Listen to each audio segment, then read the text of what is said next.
wala ka nang gagawin, gusto mo ulit kumita, malabo na. Dapat, kung gusto mong mamitin yung kita, tuloy-tuloy siya.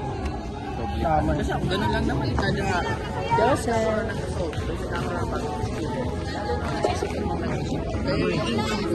simula noon hanggang ngayon, tuloy ko lang. Hindi naman ako nakaranas ng Laging new mawawala experience. ng income. Hindi, never ko naman naranasan na yun. Laging may new experience.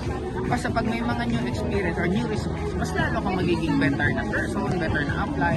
Dapat ganun. Ang iba kasi, kung nagkaroon ng results, papahinga, magiging tamad.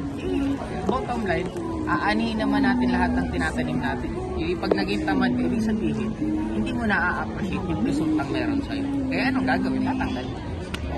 Kaya dahil kung ano nagkakaroon sa'yo, hindi naman sa totoo lang, ang trabaho natin, magsasalita ka lang naman. Tama eh. Hindi ko maintindihan sa iba bakit ka mapapagod sa isang bagay na ginagawa mo rin lang naman ng libre. Mag-network kayo o hindi, magsasalita ka. Mag-network ka o hindi, lalabas ka ng bahay mo. Mag-network ka o hindi, mag-Facebook ka. Di ba't hindi mo na lang pagkakitaan? Tama eh. Ginagawa mo na rin lang naman. Ang iba, hindi ko may tanong nga sa akin ng iba, dapat hindi ka pa nagpapahinga. Masarap ba yung buhay, nagigising ka, kakain ka, tutunganga ka maghapon, tapos paggabi matutulog ka, kaya masarap pa yung gano'n na buhay.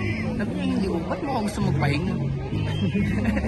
Masarap ng buhay natin. Yes, Ito, ganito, kayo ngayon, ganito kayo. Pati pagdating ng oras susunod, ganito karaming grupo nyo lang. Diba? May ang daming next level eh. Marami pa kayong countries na pwede puntahan. Kaya, sipagan lang.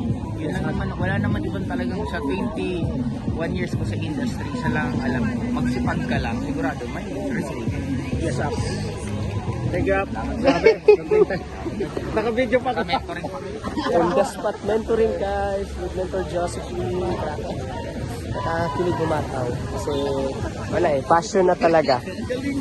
Tumabi agad ako.